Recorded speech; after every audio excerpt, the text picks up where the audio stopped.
علی سید الانبیاء والمرسلین وعلی آلہ واصحابہ اجمعین اما بعد۔ گزشتہ چند روز سے ہماری گفتگو چل رہی تھی طہارت کے احکام، طہارت کے فضائل و احکام کے حوالہ سے، اور کل جزوی طور پہ چونکہ ہم نے یہ عرض کیا تھا کہ جزوی طور پر ایک ایک موضوع پہ پھر انشاءاللہ بات کریں گے۔ طہارت کی جتنی بھی اقسام ہیں، تو کل استنجا کے حوالے سے گفتگو ہوئی کہ استنجے کا شرعی طریقہ کیا ہے، اور سب سے پہلے جب جانا ہے تو کون سی دعا پڑھنا سنت ہے، کون سا پاؤں وہ واش روم میں رکھنا ہے وہ کون سا سنت ہے، پھر جب بیٹھنا ہے تو کیسے بیٹھنا ہے، پھر جب باہر نکلنا ہے تو کون سا پاؤں باہر نکالنا ہے اور کون سی دعا پڑھنی ہے، یہ ساری گفتگو ہوئی تھی۔ آج انشاءاللہ العزیز وضو کے متعلق بات کریں گے کہ کتنا بڑا اجر ہے اس بندے کے لیے جو وضو کو پورے اہتمام کے ساتھ کرتا ہے۔ کتنے بڑے اجر کا اظہار حضور نبی کریم صلی اللہ علیہ وسلم نے کریم آقا صحابہ کرام رضوان اللہ تعالی علیہ مجمعین کے مجمع میں کیا، اور بروز محشر جب وضو کرنے والے آئیں گے تو ان کے لیے کتنا بڑا پیکج ہے بارگاہ مصطفیٰ اور بارگاہ خدا سے۔ اور وہ خوش بخت، وہ خوش نصیب بندہ جس کی اکثر عادت ہے کہ واش روم میں جانے کے بعد، رفع حاجت کرنے کے بعد وہ فوراً طہارت کا اہتمام کر لیتا ہے، وضو کر لیتا ہے۔ یوں سمجھے کہ طہارت کا اہتمام کر لینے والے بندے کے لیے، وضو کر لینے والے کے لیے خیر کا، بھلائی کا، نیکی کے سارے دروازے کھل جاتے ہیں۔ جو اکثر و بیشتر وضو میں رہتا ہے اس کے لیے نیکی کے اکثر دروازے کھل جاتے ہیں۔ جب بندہ وضو کر لیتا ہے تو پھر تقریباً 80% اس بندے کے لیے نماز پڑھنا آسان ہو جاتی ہے۔ جب وہ وضو پہ رہتا ہے تو خود بخود زبان پہ کلمہ شریف جاری ہوتا ہے، ذکر اذکار جاری ہوتا ہے، درود و سلام جاری ہوتا ہے، کوئی نہ کوئی چیز بندہ پڑھتا رہتا ہے۔ اور جب بندہ باوضو رہتا ہے تو شریر، جن اور شیطانوں کے وساوس سے انسان محفوظ رہتا ہے۔ جو شیاطین آ کے انسان کے دل میں عجیب و غریب وسوسوں کا القاء کرتے ہیں، عجیب و غریب خیالات ڈالتے ہیں، جب بندہ باوضو رہتا ہے تو شیاطین کی ان وساوس سے بھی کیا رہتا ہے، محفوظ رہتا ہے۔ ان ابی ہریرہ ان رسول اللہ صلی اللہ تعالی علیہ وآلہ وسلم قال، حضرت ابو ہریرہ رضی اللہ تعالیٰ عنہ آپ سے مروی حدیث پاک ہے، یہ مسلم شریف کی حدیث پاک ہے۔ ان رسول اللہ صلی اللہ تعالی علیہ وآلہ وسلم اتل مقبرۃ فقال السلام علیکم دار قوم مؤمنین وانا انشاء اللہ بکم لاحقون۔ میرے کریم آقا حضور حضرت محمد مصطفیٰ صلی اللہ تعالی علیہ وآلہ وسلم جنت البقیع میں تشریف لے کر گئے۔ بولیے کہاں تشریف لے کر گئے؟ جنت البقیع میں میرے کملی والے آقا صلی اللہ تعالی علیہ وسلم تشریف لے کر گئے، اور آپ نے یوں کر کے سلام کیا کہ السلام علیکم دار قوم مؤمنین، اے مومنین کے گھر والو تم پر سلام ہو۔ خوش بخت ہیں وہ، خوش نصیب ہیں وہ ہستیاں جو جنت البقیع میں جن کا مدفن بنتا ہے، جن کی قبور وہاں بنتی ہیں، اور کتنے خوش بخت وہ ہیں کہ جن پر کملی والے آقا خود تشریف لے کر آ رہے ہیں اور سلام پیش کر رہے ہیں۔ یہاں پہ میں یہ بات بھی عرض کر دوں، ہمیشہ یہ خواہش رہنی چاہیے، پہلی تو یہ خواہش ہونی چاہیے کہ اللہ تعالیٰ میں موت عطا فرمائے تو شہادت کی موت عطا فرمائے۔ جو سچے دل سے شہادت کی موت طلب کرتا ہے وہ جہاں بھی مرے اس کو درجہ شہید کا ہی ملے گا۔ سبحان اللہ۔ دوسری بات، مدفن جو ہے، مدفن قبر، وہ یہی التجا کرنی چاہیے الہ العالمین ہم مرے تو ہمارا مدفن جو ہے وہ جنت البقیع میں بن جائے۔ سچے دل کے ساتھ دعا کرنے والے کے لیے حدیث پاک میں بہت بڑا اجر کی وہ حضور نبی کریم صلی اللہ علیہ وسلم نے بشارت دی ہے۔ سچے دل سے یہ دعا کرے گا وہ دنیا کے جس خطے میں مرے گا، جہاں بھی دفن ہوگا، مرنے کے بعد اس کی میت کو وہاں سے فرشتے منتقل کر کے جنت البقیع میں پہنچا دیتے ہیں۔ اور جو وہاں مدینہ شریف میں رہ کے یہ خواہش کرے کہ میں جا کے یورپ میں مروں، میں جا کے امریکہ میں مروں، تو مرنے کے بعد جنت البقیع میں بے شک دفن ہو، فرشتے وہاں سے نکال کے اسے وہاں ہی رکھ دیں۔ تو یہ دل میں خواہش رکھنی چاہیے کہ ہم مریں تو ہمارا مدفن، بولیے کہ ہم کہاں بننا چاہیے، جنت البقیع میں بننا چاہیے۔ میرے کملی والے آقا نے ان کو سلام کیا، اور سلام صرف سلام نہیں کیا، سلام کرنے کے بعد یہ فرمایا وَإِنَّا إِن شَاءَ اللَّهُ بِكُمْ لَاحِقُونَ، ہم بھی ان قریب انشاءاللہ اللہ رب العالمین نے چاہا تو تمہارے ساتھ ملنے والے ہیں۔ یہاں پہ ایک بات چلتے چلتے ایک سوال کا جواب میں اکثر عرض کرتا رہتا ہوں کہ فتنے بے شمار آ رہے ہیں۔ کچھ ایسے فتنے ہیں جن کا ورود تن پہ ہوتا ہے، کچھ ایسے ہیں جن کا من پہ ہوتا ہے، کچھ ایسے ہیں جن کا تن پہ بھی ہوتا ہے، من پہ بھی ہوتا ہے، اور سب سے بڑھ کر ایمان پہ جن کا ورود ہوتا ہے۔ ایسے فتنے ہیں جی۔ قبر میں جی جو بندہ چلا گیا وہ مار کے مٹی ہو گیا، وہ نہ سنتا ہے نہ سمجھتا ہے، کچھ بھی نہیں کرتا۔ اگر وہ سنتا نہیں ہے سمجھتا نہیں ہے تو یہ یاد رکھیں، یہ قاعدہ ہے، یہ کلیہ ہے، کسی بھی نبی کا فعل عبث نہیں ہو سکتا، کسی بھی نبی کا کوئی قول کوئی فعل وہ بیکار نہیں ہو سکتا، کسی نبی کا کوئی فعل وہی بیکار نہیں ہو سکتا۔ ہر قول اور ہر فعل اس میں کوئی نہ کوئی حکمت ضرور ہوتی ہے، اور وہ اللہ رب العالمین کی چاہت کے مطابق۔ اگر فرشتے وہ قبر میں وہ سنتے نہیں ہیں مردے، تو حضور نبی کریم صلی اللہ علیہ وسلم وہاں پر گئے، آپ نے سلام کیوں کہا؟ اور سلام کر کے یہ کیوں کہا کہ تم پہنچ چکے ہو، ہم بھی تمہارے پیچھے آنے والے۔ میں نے عرض کیا کہ نبی کا کوئی بھی فعل عبث نہیں ہو سکتا، وہ سنتے ہیں۔ یہ یاد رکھیں احادیث میں الفاظ مختلف ہیں، کچھ میں ایسے لفظ ہیں السلام علیکم یا اہل القبور جو ہمارے یہاں مشہور ہے، حدیث پاک کی مختلف لفظ ہیں۔ ہم جو جاتے ہیں تو دعا کرتے ہیں، وہ سلام کرتے ہیں تو ان لفظوں کے ساتھ السلام علیکم یا اہل القبور یغفر اللہ لنا ولکم انتم سلفنا ونحن بالعصر۔ اللہ تعالیٰ تمہاری بھی بخشش فرمائے، ہماری بھی بخشش فرمائے، تم ہم سے پہلے چلے گئے ہو، ہم تمہارے بعد ہی آنے والے ہیں۔ یہ معروف لفظ ہیں حدیث پاک کے، جو میں عرض کر رہا ہوں یہاں اس حدیث پاک میں، یہ مسلم شریف کے حدیث پاک کے مطابق یہ غیر معروف لفظ ہیں۔ بہر صورت حضور نبی کریم صلی اللہ علیہ وسلم کا طریقہ ہے، وہ کوئی بھی اپنا لیا جائے اس میں ثواب ہی ثواب ہے۔ تو میرے کملی والے آقا صلی اللہ علیہ وسلم نے وہاں سلام کیا اور پھر یہ خواہش اظہار کی تم چلے گئے ہو، ہم بھی تمہارے پیچھے آنے والے ہیں۔ اس کے بعد جو لفظ بولے وہ ہمارے لیے بہت بڑی بشارت ہے۔ آپ سب کی توجہ ہے نا؟ میرے کملی والے آقا نے فرمایا وَوَدِّدْتُ أَنَا قَدْ رَأَيْنَا إِخْوَانِنَا، اے میرے صحابہ میرا دل کرتا ہے، میری یہ چاہت ہے مجھ محمد صلی اللہ علیہ وسلم کی کہ میں اپنے بھائیوں سے ملاقات کروں۔ یہ حضور فرما رہے ہیں میری یہ خواہش ہے میرے صحابہ کہ میں اپنے بھائیوں سے ملاقات کروں۔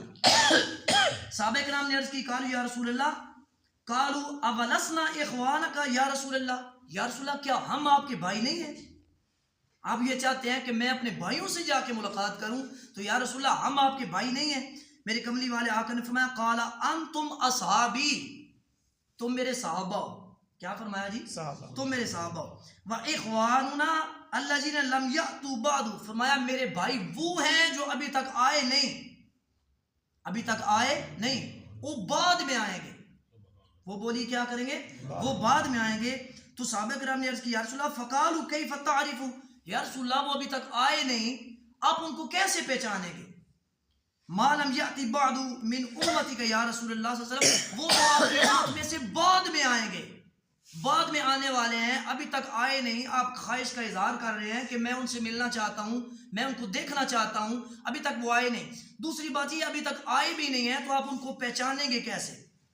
میرے کملی والے آقا صلی اللہ علیہ وسلم نے جواب دیا فقال، آپ نے فرمایا ارائیتا، تمہاری کیا رائے ہے، لو ان رجلا له خیل غر محجلین بین ظہری خیل دہم بہم، فرمایا تم مجھے یہ بتاؤ کہ ایک بندہ ہو، اس کا گھوڑا ہو، اس کے گھوڑے ہوں، اور گھوڑے ایسے ہوں پاؤں سے بھی ٹانگوں سے بھی سفید ہو، سروں سے بھی سفید ہو، سفید ٹانگوں والے سفید سروں والے گھوڑے ان گھوڑوں میں مل جائیں جو سیاہ ہو۔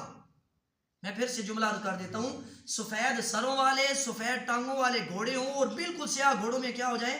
مل جائیں۔ میرے آقا نے فرمایا الا یعرف حیلہ، میرے کملی والے آقا نے فرمایا تم مجھے یہ بتاؤ وہ سفید ٹانگوں اور سفید گھوڑے سفید سروں والے گھوڑوں کو سیاہ گھوڑوں میں جس کے ہوں گے وہ پہچان لے گا یا نہیں پہچان لے گا؟ صحابہ کرام نے عرض کی قالوا بلا یا رسول اللہ، کیوں نہیں، وہ پہچان لے گا، فوراً پہچان لے گا۔ تو میرے کملی والے آقا نے پھر فرمایا سمجھو پھر میری بات، قال فإنهم يأتون غرا محجلين من الوضوء، فرمایا اسی طرح جب میری امت آئے گی تو ان کے اعضائے وضو وہ وضو کی وجہ سے چمک رہے ہوں گے۔ سبحان اللہ، بلند آواز سے کہہ دیجیے سبحان اللہ۔ ان کے اعضائے وضو بولیے کیا ہوں گے؟ چمک رہیں گے۔ اور کتنی بڑی یہ فضیلت ہے، حضور فرما رہے ہیں وَأَنَا فَرَتُهُمْ عَلَى الْحَوْضِ، اور میں حوض کوثر پر کھڑا ہو کے ان کا استقبال کروں گا۔ سبحان اللہ، میرے امتی میرے بعد آئیں گے اور میں حوض کوثر پر کھڑا ہو کے ان کا کیا کروں گا؟ استقبال، اور اعضائے وضو ان کے چمک رہیں گے، دور سے مجھے پتہ چل جائے گا کہ یہ میرے غلام آ رہا ہے۔ اور اس حدیث پاک کے دو جملے آپ ملاحظہ فرمائیں کہ یہ جملہ کہ جنت البقیع میں کھڑے ہیں حضور، اور فرما رہے ہیں میری خواہش ہے کہ میں ان کو ملوں جو ہمارے بھائی ہیں۔ حضور نبی کریم صلی اللہ علیہ وسلم نے ہم سب کو اپنا کیا قرار دیا؟ بھائی۔ کتنے بڑے شرف کی بات. اور پھر قیامت والے دن کے لیے فرمایا کہ میری خواہش ہے کہ میں ان سے ملاقات کروں اور میں حوض کوثر پہ کھڑا ہوں گا, ان کا استقبال کر رہا ہوں گا. کتنی بڑی سعادت ہوگی جب قیامت والا دن ہوگا اور ہم سب نے احوال پڑھے, صرف بندہ اور کوئی کتاب ہی نہ اٹھائے, قرآن مجید کو اٹھا لینا, قیامت والا دن کتنا ہولناک ہوگا. ان ہولناکیوں میں, ان سختیوں میں کملی والے آقا ہمارا استقبال کر رہے ہوں تو یہ کتنا بڑا شرف ہے, کتنی بڑی فضیلت ہے. عن عمر بن الخطاب رضی اللہ تعالیٰ عنہ قال قال رسول اللہ صلی اللہ تعالیٰ علیہ وسلم, حضرت عمر بن خطاب رضی اللہ تعالیٰ عنہ آپ سے مروی حدیث پاک, مسلم شریف کی حدیث پاک ہے, میرے کملی والے آقا نے ارشاد فرمایا ما منکم من احد یتوضأ فیبلغ او فیسحز فیسبغ الوضوء ثم یقول اشهد ان لا الہ الا اللہ وان محمدا عبدہ ورسولہ الا فتحت له ابواب الجنۃ الثمانیۃ یدخل من ایہا شاء, رواہ مسلم. حضرت عمر بن خطاب فرماتے ہیں کہ جو بندہ وضو کرے اور وضو کامل وضو کر لینے کے بعد وہ کلمہ شریف پڑھے, یوں کہ اشہد ان لا الہ الا اللہ واشہد ان محمدا عبدہ ورسولہ, وضو کرنے کے بعد, کامل وضو کرنے کے بعد وہ یہ کہہ لے گا, میرے کملی والے آقا فرماتے ہیں اس بندے کے لیے جنت کے آٹھوں دروازے کھول دیے جاتے ہیں. حدیث پاک کے لفظ ہے فتحت له ابواب الجنت الثمانیۃ, 8 دروازے کھول جاتے ہیں. یدخل من ای شاء, 8 دروازوں میں سے جس سے چاہے مرضی وہ جنت میں داخل ہو سکتا ہے. ایک وہ بندہ خوش نصیب خوش بخت جو یہاں سے عشاء کی نماز ادا کر کے گیا, یا وہ وضو کی حالت میں, جس صورت میں بھی ہوا, وضو کی حالت میں, پاکیزگی کی حالت میں اگر وہ سو جاتا ہے تو اس کے لیے بہت بڑا اجر ہے. ان ابی امامۃ الباہلی قال سمعت رسول اللہ صلی اللہ علیہ وسلم, حضرت ابو امامہ باہلی معروف اور مشہور صحابی رسول ہے, وہ فرماتے ہیں میں نے کملی والے آقا حضور حضرت محمد مصطفیٰ صلی اللہ تعالیٰ علیہ وسلم سے سنا, یقول, میرے کملی والے آقا فرماتے ہیں من اوا الی فراشہ طاہرا یذکر اللہ حتی یدرکہ النعاس لم یتقلب ساعتا من اللیل سأل اللہ شیئا من خیر الدنیا والآخرہ الا آتاہ ایاہ. حضرت ابو امامہ باہلی فرماتے ہیں میں نے کملی والے آقا صلی اللہ تعالی وسلم سے سنا, جو بندہ اپنے بچھونے پہ آئے, اپنے بستر پہ آئے, اپنی چارپائی پہ آئے, اپنے سونے آرام گاہ میں جب وہ آئے اور اس حال میں آئے کہ وہ طاہر ہو, اس حال میں آئے کہ وہ وضو کی حالت میں ہو, وضو کی حالت میں اپنے بچھونے پر آ گیا, چارپائی پر آ گیا اور ذکر کرتے کرتے وہ سو گیا. اللہ تعالیٰ کا ذکر کرتے کرتے بولیے وہ کیا کر گیا, سو گیا. تسبیح پڑھتے پڑھتے درود پاک پڑھ رہا ہو یا علامہ شریف پڑھ رہا ہو, کوئی صورتیں پڑھ رہا ہو, یا جس طرح کبھی ذکر کر رہا ہو, وہ سو گیا. لم یتقلب ساعتا من اللیل, وہ جب اس نے رات کروٹ بدلی, سویا سنت طریقے کے مطابق, پھر اس نے کروٹ بدلی, جب اس کی آنکھ کھلی رات کے کسی لمحے میں بھی, سأل اللہ شیئا من خیر الدنیا والآخرہ, اس نے دنیا کے متعلق یا آخرت کے متعلق کوئی سوال بھی اللہ تعالیٰ سے کر دیا. وضو کی حالت میں تھا, ذکر کر رہا تھا, سو گیا, رات آنکھ کھلی, تو رات جیسی آنکھ کھلی اس نے اللہ تعالیٰ سے بولیے کیا کر لی, دعا کر لی. دنیا کے متعلق دعا کرے یا آخرت کے متعلق, فرمایا کوئی چیز بھی دعا کرے گا الا آتاہ ایاہ رب ذوالجلال, اس کو ضرور بے ضرور وہ عطا فرما دے. اسے بولیے کیا کر دیں گے, عطا فرما دیں گے. آخری حدیث پہ میں اختتام کر رہا ہوں. حضرت عبداللہ بن عمر رضی اللہ تعالیٰ عنہ حدیث پاک کے راوی ہے, میرے کملی والے آقا صلی اللہ تعالیٰ علیہ وسلم نے فرمایا جو بندہ حالت طہارت میں, وضو کی حالت میں سو جاتا ہے, فرمایا اس کے بچھونے میں اللہ تعالیٰ کی طرف سے ایک مقرر فرشتہ ہوتا ہے, وہ رات کو جب بھی کروٹ بدلتا ہے تو فرشتہ اللہ تعالیٰ سے دعا کرتا ہے یا الہ العالمین اس بندے کی بخشش و مغفرت فرما دے, اس بندے کی بولی کیا عطا فرما دے, بخشش و مغفرت. جو بات سمجھنے کی ہے, میں نے کثیر احادیث سنائی ہیں, وہ یہ ہے کہ کوشش کیجئے, یہ یوں سمجھے کہ یہ جہاد ہے. بولیے کیا ہے جی, جہاد. کیا جہاد ہے جی, جب ہم نے رفع حاجت کے لیے جانا ہے تو منٹ زیادہ سے زیادہ 2 لگتے ہیں, چلو بہترین ادائیگی کے ساتھ وضو کیا جائے تو 4 کر لیں یا زیادہ سے زیادہ 5 کر لیں. 5 صرف منٹ لگیں گے جناب اس میں بیت الخلاء میں ہونے کے بعد ہم وضو کر لیں.